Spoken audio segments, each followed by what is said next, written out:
우리 함께 나눌 하나님 말씀 보겠습니다. 누가복음 9장 28절부터 36절까지 말씀 우리 찾으셔서 한 절씩 교독하고 우리 마지막 절을 함께 읽겠습니다. 누가복음 9장 28절부터 36절까지 말씀 우리 찾으셔서 한 절씩 교독하겠습니다. 제 성경은 신약성경 107쪽에 있습니다. 누가복음 9장 28절 우리 한 절씩 교독하고 마지막 절 함께 읽습니다. 제가 먼저 읽습니다. 이 말씀을 하신 후 8일쯤 되어 예수께서 베드로와 요한과 야고보를 데리고 기도하시러 산에 올라가사 기도하실 때에 용모가 변화되고 그 옷이 휘어져 광채가 나더라. 문득 두 사람이 예수와 함께 말하니 이는 모세와 엘리야라. 영광 중에 나타나서 장차 예수께서 예루살렘에서 별세하실 것을 말할세. 베드로와 및 함께 있는 자들이 깊이 졸다가 온전히 깨어나 예수의 영광과 및 함께 선 두 사람을 보더니 두 사람이 떠날 때에 베드로가 예수께 여짜오되 주여 우리가 여기 있는 것이 좋사오니 우리가 초막 셋을 짓되 하나는 주를 위하여 하나는 모세를 위하여 하나는 엘리야를 위하여 하사이다 하되 자기가 하는 말을 자기도 알지 못하더라. 이 말할 즈음에 구름이 와서 그들을 덮는지라. 구름 속으로 들어갈 때에 그들이 무서워하더니 구름 속에서 소리가 나서 이르되 이는 나의 아들 곧 택함을 받은 자니 너희는 그의 말을 들으라 하고 함께 읽습니다. 소리가 그침에 오직 예수만 보이더라. 제자들이 잠잠하여 그 본 것을 무엇이든지 그때에는 아무에게도 이르지 아니하리라. 아멘. 예수님의 기도 다섯 번째 시간인데요. 우리 총신대 신약학 교수였던 유상선 목사님의 예수님의 기도라는 책을 통해서 예수님의 기도를 우리 함께 배우고 있습니다. 한번 리뷰를 하고 우리 잠시 리뷰를 하고 오늘 말씀 나누려고 하는데 첫 번째 시간 기억하세요? 예수님의 기도를 배워야 예수님을 닮는다 말씀을 나누었어요.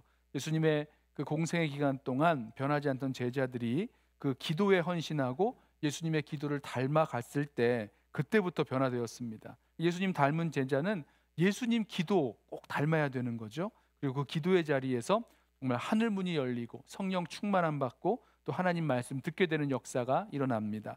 두 번째 시간에 배운 예수님의 기도는 생활이었고 또 기도가 최우선순위에 있었다 배웠습니다. 예수님이 한적한 곳에서 기도하셨죠. 그 기도는요 이례적 기도가 아니라 반복적인 기도, 삶의 기도셨어요. 그 어떤 것이 기도보다 앞설 수 없었습니다. 그러니까 예수님의 기도는 하나님 아버지와의 친밀한 교제의 자리였기 때문입니다. 우리도 그런 주님과의 교제가 있는 그런 기도의 자리가 늘 필요하죠.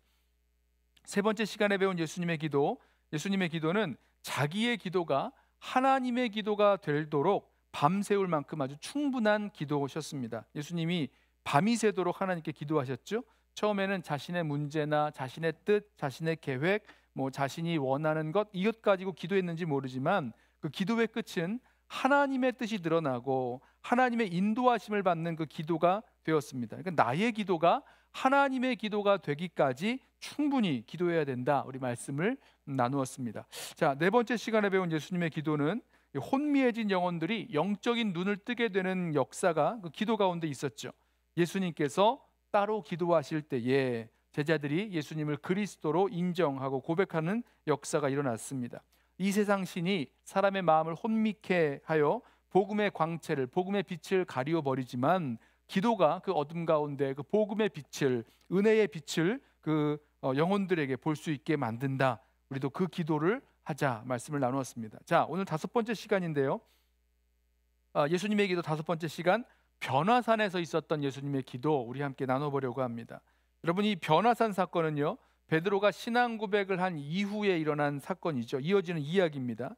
그런데 이번에도요 예수님은 기도하시러 산으로 올라가셨습니다. 산상기도는 예수님의 습관이셨던 것 같아요. 예수님께서 이미 말씀 나누었죠. 제자를 선택하실 때도 산에 오르셔서 기도하셨습니다. 또 마지막에 우리 예루살렘에 올라가셔서 기도도 하실 때 그때도 밤이면 감난산으로 올라가셔서 기도하셨습니다. 자, 변화산 사건으로 알려진 본문의 기도 역시 예수님께서 산에서 기도하셨던 그 모습입니다. 자, 이 말씀을 들으면 아유, 이 달라스에서는 산에서 기도하기가 참 어려운데요, 이렇게 말씀하실 분이 계세요. 예, 어렵죠. 기도가 어려워서가 아니라 달라스에서는 산을 찾기 어렵기 때문에 산상 기도가 어렵습니다. 그런데 이 산상 기도의 핵심은 그 산에 있는 것은 아니죠. 산이라는 장소에 기도의 핵심이 있지 않습니다. 뭔가 산에서 기도하면 영험하다던가 이런 게 아니죠. 산은 하나님 아버지께 기도할 수 있었던 자리, 한적한 장소로서 하나님께 그 마음을 쏟으며 기도할 수 있었던 그 자리입니다. 다른 방해 없이 아버지 하나님과 교제하면서 기도할 수 있었던 자리로서의 산이라는 거죠. 산이든지 들이든지 광야든지 하나님께 나아가 교제할 수 있는 자리이기만 하면 되는 것입니다. 우리가 함께 모여서 기도하는 이 자리, 우리가 예배당에 모여서 함께 기도하는 이 자리가 바로 그런 기도의 자리가 되기를 소원합니다. 여기 나와서 기도하는 모든 분들이 다 이 예배당에 나와서 우리 함께 기도할 때마다 하나님께로 나아가서 하나님께로 정말 우리의 마음을 쏟아 놓으면서 기도할 수 있는 그런 기도의 자리, 바로 예수님께서 기도하셨던 그 산과 같은 그런 기도의 자리가 되기를 소원합니다. 자, 이 변화산 산상기도 이후에요, 중요한 것이 예수님의 이 갈릴리 사역이 전환점을 맞이합니다. 그러니까 예수님의 이 갈릴리 사역, 이 갈릴리 지역이란 사역에서 사역을 하시다가 이 변화산에서 이 산상기도를 하신 이후에 예수님께서는 갈릴리 사역을 마무리하시고 이제 예루살렘으로 올라가시게 됩니다. 그 전환점이 어디 있었느냐? 바로 이 산상기도에 있었다라는 거죠. 오늘 본문과 같은 장인 9장, 조금 더 나아가서 51절을 보면 이렇게 말씀하죠. 9장 51절에 예수께서 승천하실 기약이 차감해 예루살렘을 향하여 올라가기로 굳게 결심하시고 라고 말씀합니다. 어디로 가신다고요? 예루살렘으로 향하여 올라가려고 굳게 결심하셨다. 그리고 이제 예루살렘으로 올라가세요. 자, 예수님께서 그 발걸음을 예루살렘으로 향하시게 되는데 그 결정을 내릴 수 있었던 결정적인 사건이 있었는데 무엇이냐? 바로 변화산 사건, 변화산의 기도라는 것입니다. 예수님께서 예루살렘으로 가시는 이유가 무엇입니까? 예루살렘에 관광하러 가시는 거 아니잖아요. 십자가 지시려고 예루살렘으로 올라가시는 것이었습니다. 변화산 사건은요, 예수님께서 구약에서 약속된 그 그리스도로서 그 구원 사명을 감당하기 위해서 십자가 지기 위하여 예루살렘으로 올라가시는 그런 전환점이 바로 생기는 자리가 됩니다. 사실 이 변화산 사건은요, 모든 복음서에 기록되어 있습니다. 오늘 누가복음 말씀을 읽었는데 기억나세요? 다른 복음서에서도 다 변화산 사건이 기록되어 있습니다. 그런데 유독 이 누가복음만이 예수께서 기도하기 위하여 산에 오르셨다, 그리고 기도를 하시는 중에 용모가 변화되었다라고 아주 분명하게 말씀하고 있다라는 겁니다. 누가복음 오늘 본문의 28절과 29절 말씀 보십시오. 이 말씀을 하신 후 8일쯤 되어 예수께서 베드로와 요한과 야고보를 데리고 기도하시러 산에 올라가사 기도하실 때에 용모가 변화되고 그 옷이 휘어져 광채가 나더라. 자, 예수님이 왜 산에 올라가셨습니까? 기도하시러 올라가셨습니다. 변화산이죠. 언제 예수님의 용모가 변화되고 그 옷이 눈같이 휘어졌습니까? 예수님께서 변화산에서 뭐 하실 때요? 기도하실 때 그런 변화가 있었다는 겁니다. 자, 같은 내용을 기록한 마태복음과 마가복음을 보면요, 이런 기록이 없습니다. 마태복음 17장 1절과 2절 말씀 보시면 엿새 후에 예수께서 베드로와 야고보와 그 형제 요한을 데리시고 따로 높은 산에 올라가셨더니 그들 앞에서 변형되사 그 얼굴이 해같이 빛나며 옷이 빛과 같이 휘어졌더라, 이렇게 말씀하죠. 마가복음도 마찬가지입니다. 엿새 후에 예수께서 베드로와 야고보와 요한 데리시고 따로 높은 산에 올라가셨더니 그 앞에서 변형되사 그 옷이 광채가 나며 세상에서 빨래하는 자가 그렇게 희게할 수 없을 만큼 매우 휘어졌더라. 자, 보세요. 마태복음, 마가복음 둘 다 예수님께서 산에 올라가신 이유를 말씀하고 있지 않습니다. 예수님 용모가 변화되고 예수님의 그 옷이 눈처럼 휘어졌을 때, 눈보다 더 휘어졌을 때 무엇을 하셨는지도 언급하고 있지 않습니다.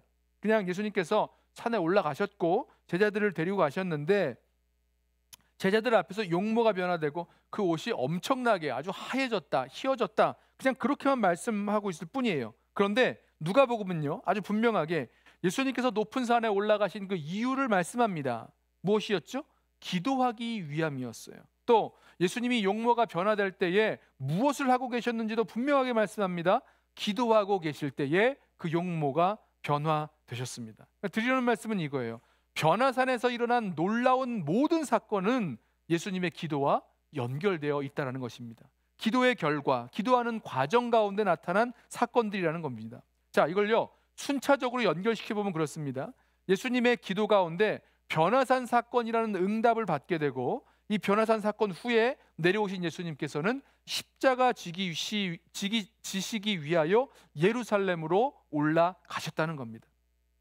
자, 이 변화산 사건을 잘 보시면요, 마치 예수님께서 이 세례 받으신 후에 기도하셨죠. 그때 일어난 초자연적인 사건과 비슷한 부분들이 있습니다. 우리 첫 번째 시간에 나눴던 말씀이죠. 세례 요한에게 세례 받은 예수님께서 기도하실 때 하늘이 열리고 성령이 비둘기같이 임하시고 내 사랑하는 아들, 내 기뻐하는 자라 말씀하시는 하나님의 음성이 들려왔습니다. 자, 이번에도 변화산에서 기도하시고 나서 그 가운데 하늘로부터 소리가 들리죠. 이는 나의 아들, 나의 택함을 받은 자라는 하나님의 음성을 듣게 됩니다. 자, 기도함으로 말미암아 하나님으로부터 놀라운 일들이 일어나게 된다는 거죠. 이 예수님께서 변화산에서 기도하셨을 때 일어난 사건들은요, 굉장히 놀라운 엄청난 사건들이었습니다. 예수님의 용모가 변화됐는데 그 옷이 굉장히 휘어졌다 됐습니다. 또한 영광 중에 모세와 엘리야가 나타나서 예수님께서 예루살렘에 올라가서 별세하실 것을 말씀하였다, 이렇게 말씀합니다. 31절 보세요. 여기 보면 31절에 예루살렘에서 별세하실 것을 말할세라고 말씀하는데, 여기서 이 별세로 번역된 헬라어 단어가 엑소더스입니다. 엑소더스. 여러분 어서 많이 들어본 단어죠. 우리 영어로 출애굽기 할 때 엑소더스라 그러죠. 예, 출애굽을 영어로 엑소더스라고 합니다. 맞습니다. 예수님과 이야기를 나눈 그 별세는요, 다른 것이 아니라 자기 백성을 구원하시는, 그 애굽에서 구원하시는 첫 번째 출애굽처럼 자기 백성을 구원하시는 또 다른 출애굽 사건을 말씀하셨다는 겁니다. 그래서 예수님과 모세와 엘리야가 나눈 그 별세, 엑소더스 이야기가 있은 후에 예수님께서는 예루살렘으로 올라가시기로 굳게 결심하시고 올라가십니다. 결정적인 사건이 된 이유가 바로 여기에 있다라고 말씀하는 것이 이 이유가 되는 거죠. 자, 그런데 이 중요하고 놀라운 시간에 제자들은 뭘 하고 있었을까요? 제자들은 깊이 졸고 있었습니다. 예수님 기도하실 때 제자들은 주로 자요. 그렇죠? 제자들은 깨어서 함께 기도하는 것이 아니라 깊이 졸고 있었습니다. 깊이 졸다가 깨어나 정신을 차렸을 때는 이 모세도 엘리야도 현장을 이렇게 막 떠나는 그런 중이었던 것 같습니다. 그 모습을 본 베드로가 무슨 말 하는지도 모르면서 자기도 초막셋을 짓겠다. 한 초막은 예수님 위해서, 다른 두 초막은 모세와 엘리야를 위해서 짓겠다, 이런 제안을 하죠. 자, 그 이후에 영광의 구름이 제자들을 덮으면서 소리가 들려왔습니다. 이는 나의 아들 곧 택함을 받은 자니 너희는 그의 말을 들으라. 구름 속에서 제자들에게 들려온 그런 음성이죠. 자, 이 모든 초자연적인 사건들은요, 예수님께서 하시는 그 기도에 대한 결과로, 기도에 대한 하나님의 응답으로 주신 것입니다. 자, 이 내용들이 무엇을 가르치냐면 예수님이 누구신가에 대한 아주 중요한 메시지를 담고 있죠.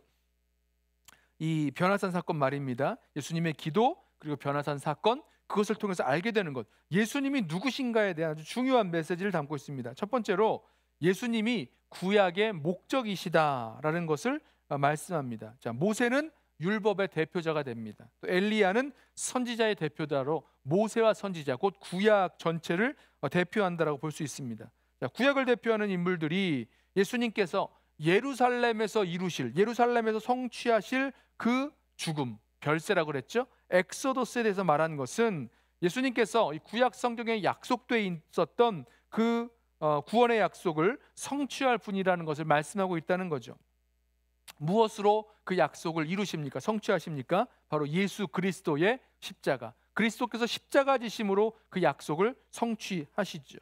자, 예루살렘으로 올라가시는 것을 굳게 결심하시는 것, 바로 이런 의미가 담겨 있고요. 그렇게 예루살렘으로 올라가시게 된다는 것입니다. 왜죠? 예수님이 구약의 목적이라는 것, 우리 보았습니다. 두 번째로 예수님은 이 구원을 약속한 그 구약 시대를 마감하고 구원을 성취할 이 새 언약 시대를 가져오신 분이십니다.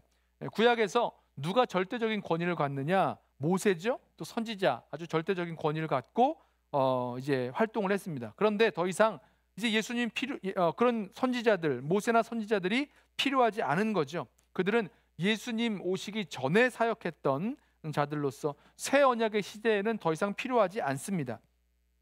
베드로와 함께한 제자들은 예수님과 함께 모세와 엘리야도 원했는지 모르지만 모세와 엘리야는 그들의 임무를 마치고 현장에서 떠나죠. 그리고 하나님께서는 구름 속에서 다른 사람 말고 예수님의 말씀을 들으라고 말씀하셨어요. 우리 기억하세요? 35절 구름 속에서 소리가 나서 이르되 이는 나의 아들 곧 택함을 받은 자니 너희는 그의 말을 들으라 말씀하십니다. 누구의 말을 들어요? 예수님 말을 들으라고 말씀합니다. 그러니까 율법과 선지자의 시대는 끝났고 이제 세례 요한의 사역도 끝나면서 예수님께서 그 구원 사역을 시작함으로 메시아 시대가 시작된 거죠.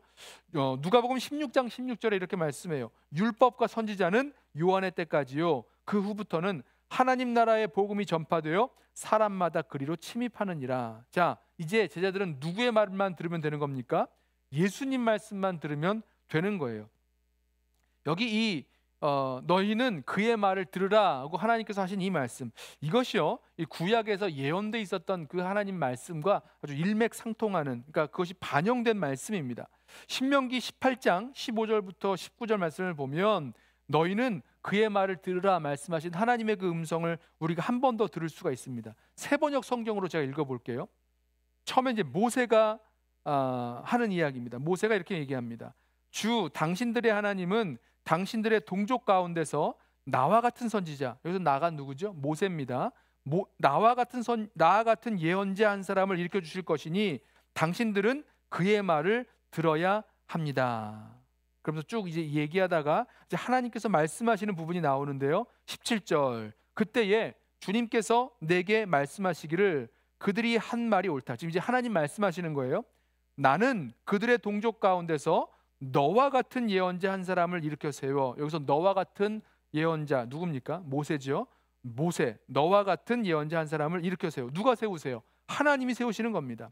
나의 말을 그 입에 담아줄 것이다. 그는 내가 명한 모든 것을 그들에게 다 일러줄 것이다. 그가 내 이름으로 말할 때에 내 말을 듣지 않는 사람은 내가 벌을 줄 것이다. 여러분, 예수님 하나님께서 오늘 누가복음 9장 35절에서 너희는 그의 말을 들으라고 하신 이 말씀이 바로 이 신명기 18장에서 말씀하고 있는 예수님에 대해서 말씀하고 있는 것과 아주 일맥상통한 부분이죠. 사도행전 3장을 보면요, 베드로가 이것에 대해서 아주 분명하게 설교를 합니다. 그러니까 이 신명기 18장에서 모세와 같은 선지자, 그의 말을 들어야 할 그 모세와 같은 선지자가 바로 예수님이라고 말씀하죠. 사도행전 3장 22절 세번역 성경으로 제가 읽어보겠습니다. 모세는 말하기를 주 하나님께서 나를 세우신 것 같이 너희를 위하여 너희 동족 가운데서 한 예언자를 세워주실 것이다. 그가 너희에게 하는 말은 무엇이든지 다 들어라. 누구든지 그 예언자의 말을 듣지 않는 사람은 백성 가운데서 망하여 없어질 것이다 하였습니다. 자, 베드로가 설교하면서 신명기 18장 말씀을 인용하고 있는 거죠. 그리고 이어서 말합니다. 사무엘을 비롯하여 그 뒤를 이어서 예언한 모든 예언자도 다 이날에 있을 일을 알려주었습니다. 무슨 말씀입니까? 하나님의 아들 예수는 모세가 말했고 모든 선지자가 예언한 대로 하나님의 그 말씀을 담고 있는 그 모세와 같은 선지자이시다. 그 이야기를 지금 하고 있는 거죠. 자, 세 번째로 또 이 변화산 사건에서 볼 수 있는 예수님이 누구신가에 대해서 볼 수 있는 중요한 사실은요. 세 번째로 예수님께서 기도하는 가운데 그 용모가 변화되셨는데 이것은 예수님께서 십자가 지신 후에 제3일에 다시 살아날 때 임할 영광을 예비적으로 보여준다. 영광을 보여주는 것입니다. 오늘 말씀 보면 예수의 영광과 및 함께 선 두 사람을 보았다 이렇게 말씀하고 있죠. 우리가 요즘 묵상하고 있는 요한복음에서 기억나세요? 예수님께서 십자가 지시고 부활하실 것을 말씀하실 때 뭐라고 말씀하시냐면 영광이라고 말씀을 하셨습니다. 요한복음 13장 30절 말씀이에요. 유다가 그 조각을 받고 곧 나가니 밤이러라. 유다가 이제 그 예수님과의 그 최후의 만찬 자리에서 떡 한 조각을 받아 먹고 그 다음에 나가는데 왜 나가죠? 예수님을 대제사장과 서기관들에게 팔기 위해서 나갔습니다. 자, 그 다음에 보세요. 예수님 말씀하십니다. 그가 나간 후에 예수께서 이르시되 지금 인자가 영광을 받았고 하나님도 인자로 말미암아 영광을 받으셨도다. 만일 하나님이 그로 말미암아 영광을 받으셨으면 하나님도 자기로 말미암아 그에게 영광을 주시리니 곧 주시리라. 자, 예수님은요 십자가와 부활로 입게 될 그 영광을 말씀하시는데 바로 변화산에서 기도하시는 동안 그 변화의 영광을 미리 맛보신 것입니다. 32절 보시면 이 누가복음은요 이를 예수님의 영광이라고 말씀하고 있고 베드로와 또 그와 함께 있던 자들이 그 예수님의 영광을 목격했다. 그 변화된 모습을 보면서 예수님의 영광을 목격했다라고 말씀합니다. 자, 이 놀라운 변화된 영광의 그 체험은 예수님께서 십자가와 그 고난의 길을 담대하게 갈 수 있도록 힘과 용기가 되어 주었을 것입니다. 그리고 예수님께서는요 산에서 내려오셔서 그 정한 때가 되셨을 때 바로 예루살렘에 올라가시기로 굳게 결심하고 가실 수 있으셨습니다. 왜죠? 변화산에서 그 십자가의 죽으심 이후에 부활하심으로 겪을 그 영광을 이미 미리 맛보셨기 때문입니다. 예수께서 승천하실 기약이 차감해 예루살렘을 향하여 올라가기로 굳게 결심하시고 말씀하죠. 자, 그래서 이 변화산 사건은요 예수님께서 지금까지 걸어오신 그 메시아의 사명을 온전히 완전하게 감당하시기 위하여 예루살렘으로 올라갈 수 있도록 십자가 지는 자리에 나아갈 수 있도록 이끌어준 원동력이 되었다는 거죠. 변화산 기도를 통해서 자신의 메시아 사명을 예수님께서는 확인하시고 큰 힘을 얻으셨습니다. 예수님께서 예루살렘에서 십자가에 못 박혀 죽으심으로 구약에 약속한 모든 구원의 약속을 이루시고 성취할 것을 다시 확신하게 되신 거죠. 자, 예수님의 변화산 기도는 예수님께서 메시아로서의 맡겨주신 그 사명을 감당해야 될 그 삶을 확신하게 되는 이유가 되었고 메시아의 사명 완성의 길을 결정적으로 갈 수 있는 결심을 하게 되는 계기가 되었습니다. 자, 이전에도 보았듯이 예수님의 기도는요 언제나 하나님께서 정해주신 하나님께서 우리에게 맡겨주신 그 사명을 온전하게 감당할 수 있는 힘과 능력이 된다는 것 기억하시기 바랍니다. 자, 마지막으로 네 번째인데요 예수님의 기도 응답은 그의 제자들에게도 보여주셨다는 사실입니다. 자, 예수님의 용모가 변화되고 모세와 엘리야가 나타나서 그와 대화한 것은 하나님이 예수님께서 직접 허락하신 기도 응답의 사건입니다. 그런데 자, 이 사건을 보고 제자들이 깨닫지를 못해요. 하나님의 구원 역사 속에서 예수님이 차지하고 있는 그 구원의 그 독특한 그 자리를 메시아의 그 자리를 모르고 있습니다. 심지어 베드로는 장막셋을 짓겠다 무슨 말인지도 모르고 예수님을 위해서 초막 하나를 짓고 모세를 위하여 하나 짓고 엘리야를 위해서 하나 짓겠다 이런 얘기를 하는 엉뚱한 말까지 했는데 자 하나님께서는요 이러한 상황 속에서 이 세 제자들을 깨닫게 하기 위해서 추가적으로 두 가지의 초자연적인 사건을 보여주셨습니다. 하나는 구름이 와서 제자들을 이렇게 덮은 사건이고 그 다음에는 하늘에서 그 구름 속에서 하나님의 음성이 바로 제자들에게 들린 것입니다. 자, 예수님께서 세례 받으실 때 하늘에서 하나님 음성이 들리죠. 그거는 예수님께 하신 말씀이었다면 이번에는 그 산에서 들린 하나님의 음성은 제자들에게 주어진 하나님의 음성이었습니다. 뭐라고 말씀하셨습니까? 이는 나의 아들 곧 택함을 받은 자니 굉장히 비슷하죠. 너희는 그의 말을 들으라 말씀하셨습니다. 하나님께서는 이 제자들이 여전히 예수님을 그 모세나 엘리야 수준의 그 선지자 수준에 놓고 생각하고 있는 그 제자들의 잘못된 시각을 바꾸어 주시려고 지금 예수님을 대신해서 이렇게 말씀해 주신 것으로 보실 수 있습니다. 자, 너희는 그의 말을 들으라 말씀이 있은 후에 제자들이 주변을 둘러보았을 때 아무도 없었죠. 그들이 오로지 예수님만 보았다라는 것은 그 말씀이 바로 하늘의 음성, 하나님의 음성이었다는 것을 실증을 하죠. 그것 때문에 이제 이것이 바로 하나님의 음성을 들은 이후에 예수님에 대한 제자들의 그 인식이 아주 변화되는 그런 중요한 이유가 되었을 것입니다. 나중에 더 분명히 깨달아 알게 되죠. 자, 우리 예수님의 이 변화산 그 사건에 나타난 예수님이 누구신가, 어떤 의미가 담겨 있는가 우리가 좀 나눠서 보았는데요. 여기에서 이 변화산 기도에 대한 응답으로 일어난 사건들을 우리가 바라보면서 우리가 좀 두 가지를 정도를 우리 삶 속에 적용하고 좀 배워봤으면 좋겠습니다. 첫 번째로는 우리가 기도할 때 하나님이 주시는 사명을 깨닫게 된다라는 것입니다. 다시요, 우리가 기도할 때 하나님이 주시는 사명을 깨닫게 된다, 확인하게 된다라고 말해야 되겠죠. 확인하게 된다. 자, 확인이란 말은요, 뭐 처음 알았다는 게 아닙니다. 처음 알았다는 것이 아니고 알고 있었는데 다시 분명하게 확인하게 된다, 이런 뜻이 되는 거죠. 예수님은 자신이 생각하고 계셨던, 확신하고 계셨던 그 사명과 또 하나님이 주신 그 사명이 일치하셨죠. 그리고 예수님 기도 생활 속에서 계속해서 하나님께서 주신 사명, 그 십자가의 길을 걸어가야 될 그 사명에 대해서 거듭거듭 다시 확신할 수 있으셨습니다. 여러분, 저와 여러분도 마찬가지예요. 우리도 기도를 통해서 하나님께서 저와 여러분에게 주시는 그 사명이 무엇인지 알게 되고, 기도하는 가운데 그 사명을 더욱 계속해서 나아갈 수 있습니다. 예수님께서 예루살렘으로 올라가시기로 굳게 결심하시게 된 것처럼 우리도 우리의 사명, 우리가 지고 따라가야 할 그 십자가의 길이 어디인지 확신하게 되는 길은 어디에 있는가? 기도 가운데 있는 것입니다. 다른 데 있는 것이 아니에요. 기도 가운데 우리는 우리에게 맡겨진 사명이 무엇인지 다시 한번 분명히 확신하면서 나아갈 수 있습니다.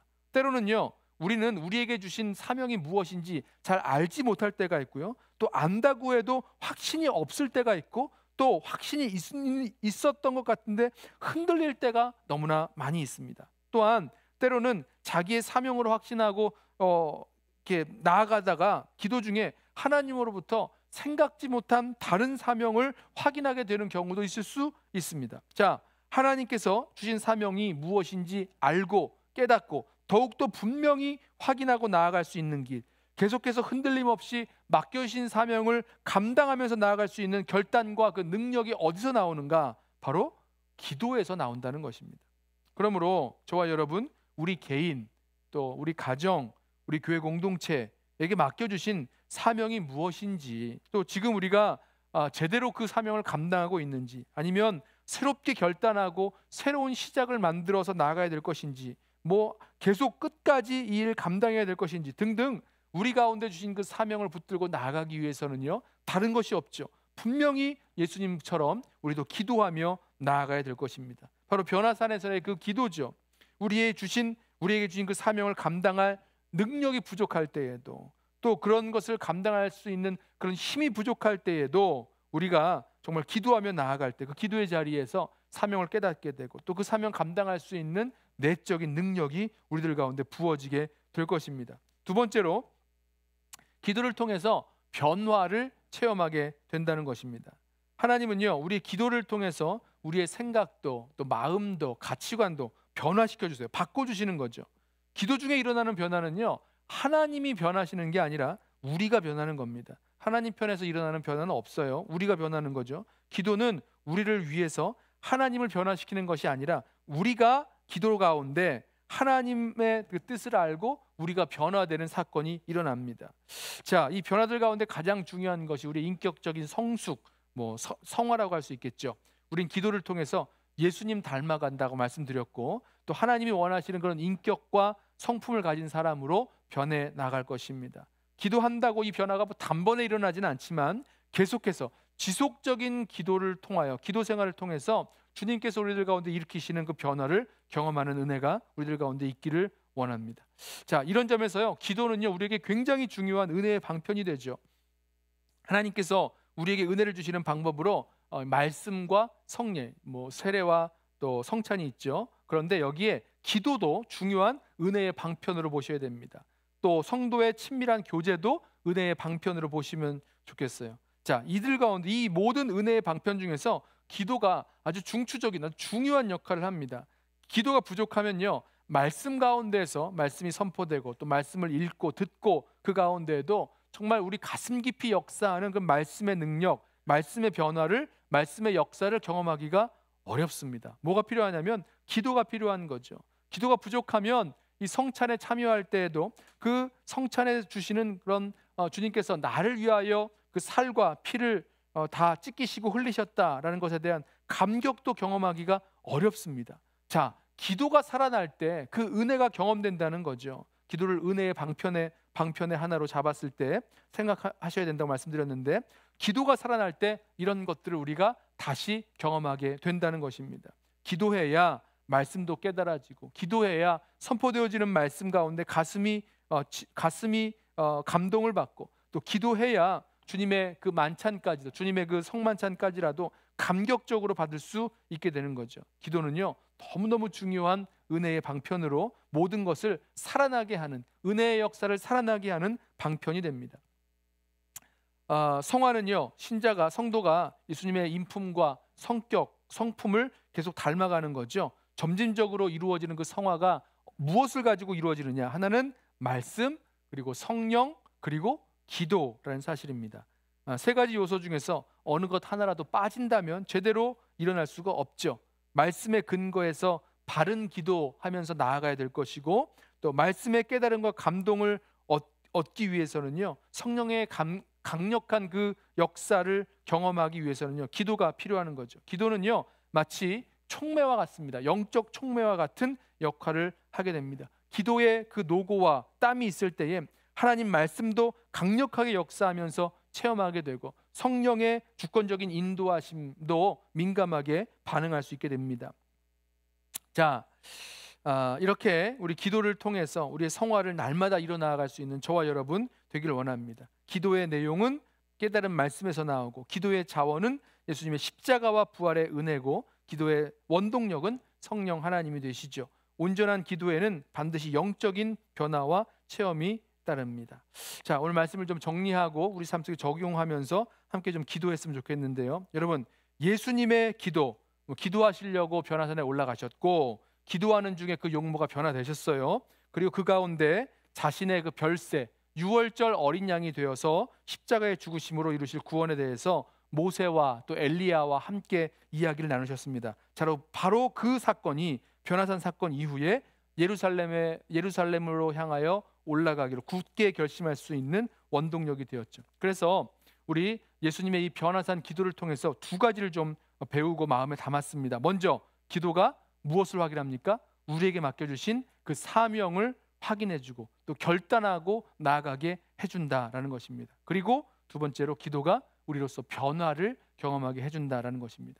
저는 말씀을 준비하면서 저와 여러분에게 예수님의 이 산상기도, 주님께서 맡겨주신 그 사명을 따라 십자가 지기로 결단하며 나아갈 수 있는, 또 사명을 감당할 수 있는 그 힘과 또 계기와 결단이 될 수 있는 이 산상기도의 자리가 저와 여러분에게 필요하다는 것을 다시 한번 깨닫게 됩니다. 여러분, 우리가 결단하지 못한 채 한 발자국도 앞으로 나아가지 못하고 계속해서 맴돌고 있는 그런 자리들, 마치 10년 전이나 지금이나 돌아보았을 때 항상 똑같은 자리에서 맴돌고 있는 것과 같은 그런 분들 많이 계시지 않으세요? 그렇다면요, 바로 이 산상기도의 자리, 예수님께서 결단하고 가실 수 있었던 그런 산상기도의 자리가 우리에게 필요할 것입니다.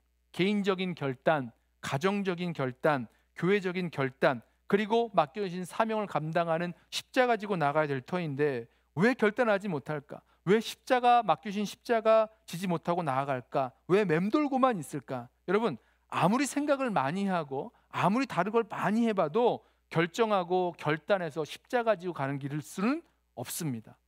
없어요. 아무리 생각을 많이 해도 그렇게 결단하고 결정하지 못합니다. 어떻게 해야 되는가? 주님 앞에 나아가서 기도할 때에만, 그때 내가 무엇을 해야 할지, 어떻게 해야 할지 그때에 결단할 수 있다는 거죠. 기도해야 십자가 지기까지 순종하기로 결단할 수 있는 거죠.